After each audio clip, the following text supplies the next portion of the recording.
Hey, what's going on, everybody? So Apple has just recently released iOS 15.2 along with iPadOS 15.2, and today we're going to go over everything new here in this latest update, and we'll take a look at some of the bug fixes and other things that they did as well. So let's go ahead and get right into this. Alright, so first things first, we now have support for the Apple Music voice plan. So this is a brand new thing that was introduced. So basically what this allows you to do is control Apple Music with your voice.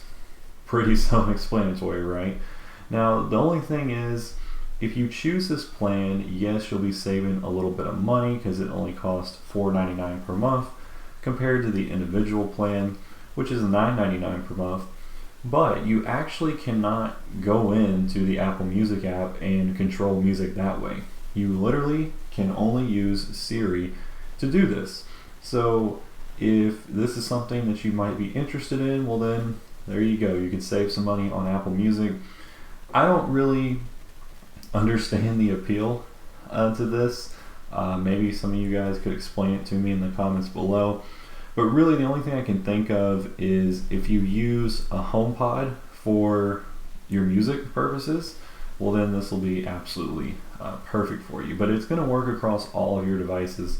It's just very interesting to me, Apple Music voice, but if it's something you like, then you can go ahead and get this on your devices now. Next thing here is the privacy report. So Apple has finally added the privacy report in your settings. So if we head over to our settings, and of course we go to privacy, and you scroll all the way down here at the bottom, you see the new app privacy report section here. And you can go ahead and turn this on. So I just turned it on, of course, so it's not going to show me anything quite yet. But over time, this list will populate right here, and it'll basically allow you to see what applications are using different sensors. So it's like your location, microphone, camera access, access to calendar, contacts, that kind of thing. But it'll also show you all the domains that apps are contacting. So this is going to give you a full in-depth report on what applications are actually doing with your data. So if you're all about privacy, this is going to be something pretty interesting for you to actually see. So you can now get this on your iPhone, your iPad, and your Apple Watch. So if you want this, you definitely can turn it on and you can see the data over time. Next thing here has to do with messages. So there's a new feature here for kids. So it's a communication setting for parents that will allow them to enable warnings for their children if they receive some photos that they shouldn't be receiving. So basically it's not that other thing where they were going to scan all your photos and determine things like that, which it's something different now. I don't know. It's basically the same thing. They're still looking at your photos, but it's just a little warning thing for kids. So kind of interesting there. And this also applies to Spotlight search. So basically Siri and Spotlight and Safari can kind of filter out unsafe things or inappropriate things for your kids as well. Next up, we have the digital legacy contact that has been added in. So this is the thing that's going to allow somebody to access your iCloud account and your personal information if you were to pass away. So you can go into settings, you can go into your Apple ID, and you can go to the legacy contact and you can designate somebody like a family member or a real close friend to be able to access your data if you were to pass away. And this also works the other way as well. If somebody else were to add you as a legacy contact, they would then appear in your Apple ID settings, so you could then access their information from your device as well. If you have the new iPhone 13 Pro, well, you know that you have the macro setting here in the camera, so if you get really close on something, it switches over to the macro lens, and if you get back far away, it switches back as well. So now basically what you can do is have the ability to kind of choose that to toggle on and off a little bit more easier. So we go into settings again and we locate the camera. We scroll down to the bottom, you can see that there's a new macro control option. So it says show the camera control for automatically switching, and we go back into the camera here, and let's get really close. On the iPad you can see that it just switched over. There's now a little kind of flower icon, and that is the macro control. So if I were to tap that, you can see that it automatically goes off and then back on. So a lot of people were complaining that it's difficult to actually toggle the macro camera on and off, so now you don't have to worry about that. So you can easily choose, because sometimes people want to get close up on something, but they don't necessarily want to go into the macro camera there. So yeah, it's pretty cool. And by the way, it is kind of an automatic, well, I don't know how to explain it, but basically if I have this on and I get close, it switches to macro. If I go away, it switches out of the macro and it disappears. But watch what happens if I go in, I toggle it off, and then I come back out. Now the macro camera is going to stay off. And you go back in, you can see that it's not coming back on until you actually toggle it back on. So that's pretty interesting as well. So if you want to have a little more control over the macro function, then you can now do that here in iOS 15.2. If you use the Apple TV app, you'll notice that there is a new section down here in the middle called Store. So now they've kind of implemented to where the movies and TV shows are in one store tab. So kind of like a mini little store here on the TV app. And I also noticed this change took place on the Apple TV as well after the tvOS 15.2 update. So you now have the store tab there to make purchasing movies and TV shows or renting them much easier. If you use Apple Maps and you use Apple CarPlay, you'll notice that in the CarPlay maps you'll now have more road details like turning lanes, medians, bike lanes, crosswalks, and all that kind of stuff if you are in one of those supported cities with the enhanced maps. So that's pretty much everything for feature wise. Let's talk about a few enhancements that they've added in here. So the first one here is hide my email. So if you have iCloud Plus, you have the ability to have a different kind of randomized email address that forwards email to your main email. So that way you don't give out your email and then somebody steals that email and then sends you a bunch of spam, right? So now that you have the ability to, instead of going into settings and setting up those emails, you can now do it from the Mail app. So if you go into your Apple Mail app and you compose a new message, you can choose where it says from, and you can actually choose hide my email. So if you were to send an email to somebody and you wanted to change that, well, you can now do that very easily from the Apple Mail app.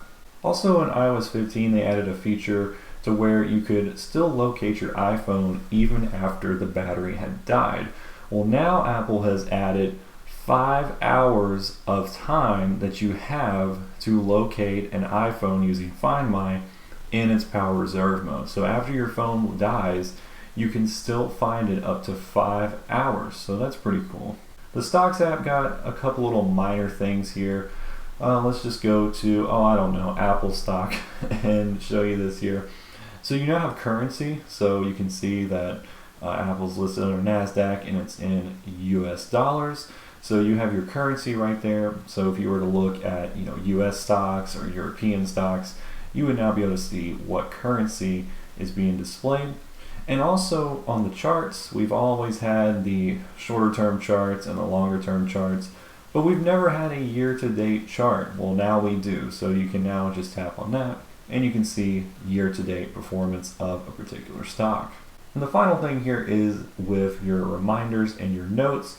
So you recently had the ability to add tags into those two applications. Well, now you can delete or rename tags multiple times, right? So what I mean by that is instead of deleting each individual one, you can now delete several at one time. Now here's a few other things that Apple didn't necessarily mention in the notes here before we talk about the bug fixes. So first off, with Apple Music, you can now search playlists. I don't know why you couldn't do this before, but now if you have playlists on Apple Music, you can pull down and there'll be a little search tab for you so you can search for a specific song in a playlist. If you use the new scheduled summary feature, which is basically a summary of notifications that would appear on your lock screen, they've kind of redesigned that a little bit. So now it still has like the big square full of them, but they kind of like stack side by side. I don't know, it's weird, but that's been redesigned. If you use the emergency SOS feature, where you can push the side button 5 times, or you can hold both of these buttons to do an emergency call, well, now the countdown, instead of being only 5 seconds, they've increased it to 8 seconds because a lot of people were accidentally calling emergency services and you couldn't stop the call quick enough. So they've added a few more seconds for you to cancel a call if it was an accident. If you go into your cellular data options, and this is where you can obviously toggle 5G and different things like that, well, now you have the ability to do the limit IP address tracking. Well, I should say, you've always had this ability. This is actually used to say the iCloud private relay thing. Now it just says limit IP address tracking. So hide your IP address in Mail and Safari on cellular data. And the final thing here is to do with repairing your iPhone. So Apple's allowing you to do some repairs on your phone yourself now, and one of the big things was if you replace the display on your phone, it would disable Face ID. So like you'd restart your phone, and since it wasn't a genuine Apple display, it would disable Face ID for security reasons. Well, now they're not going to do that to you anymore. And also, if you replace something like your battery, for example, if you go into your About page, it'll let you know whether or not it's a genuine Apple battery. So that way, if you were to sell this phone, somebody can actually see what has been replaced and what hasn't been.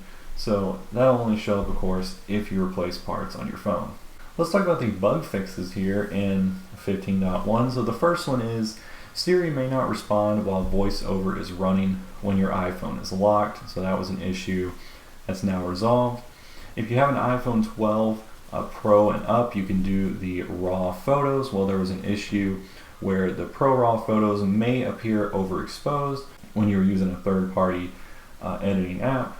So if you're using Photoshop, for example, or Lightroom to edit a Pro RAW photo, it may appear overexposed. So that shouldn't happen anymore. There was a problem with HomeKit scenes. So if they included a garage door, it may not run from Apple CarPlay if your phone is actually locked. Also, on your iPhone 13 models, there was an issue with third-party video streaming apps where they would not load content properly. So if you had something like YouTube, for example, and it wasn't loading right, that should be fixed now as well. And then the final bug fix is your calendar events may appear on the wrong day if you use Microsoft Exchange. So that should all be fixed now. So real quick, let's discuss iPadOS 15.2. Not a ton of things here because most of them are actually what we just discussed here with iOS 15.2. There is actually one thing though here on the iPad. So with the quick note feature, you can swipe up from the bottom right and you can do a quick note. Well, you now have the ability to customize whether or not you actually want that to happen. So we can go over here to our settings and we can go to Apple Pencil. And you can see right here, we now have pencil gestures. So you have a left corner swipe and a right corner swipe. So again, from the right hand corner, it is a quick note. And actually, the default now for a left corner is a screenshots. So you can actually toggle those on and off. So if you don't want the quick note to happen, you could do a screenshot instead, or you can turn it off. So you now choose the corners down there on your iPad. But that's it for iPadOS. Literally nothing, right? And last but not least, we have security related updates. Apple always does security updates in their major releases. You can head over to their security support page and you can actually see like what got fixed more in depth. I'm just going to quickly scroll through these. You can see quite a few things, a whole lot of things. So if you want to read these more in depth, you can go and check them out. Wow, this is a whole lot. So a lot of WebKit related stuff, sandboxing, which is pretty serious, password manager, that's nice. Yeah, okay. Network extensions, model IOs, kernels. So yeah, a whole lot of stuff going on in the security updates for iOS 15. It's always scary to see that, there was this many vulnerabilities, but at least they're fixed now, right? And guys, that's it. That's everything new here in iOS 15.2 and iPadOS 15.2. Let me know what you guys think about this update in the comments down below. But anyways, guys, that's all I got for you today. Thanks for watching the channel, and I will catch you on the next one.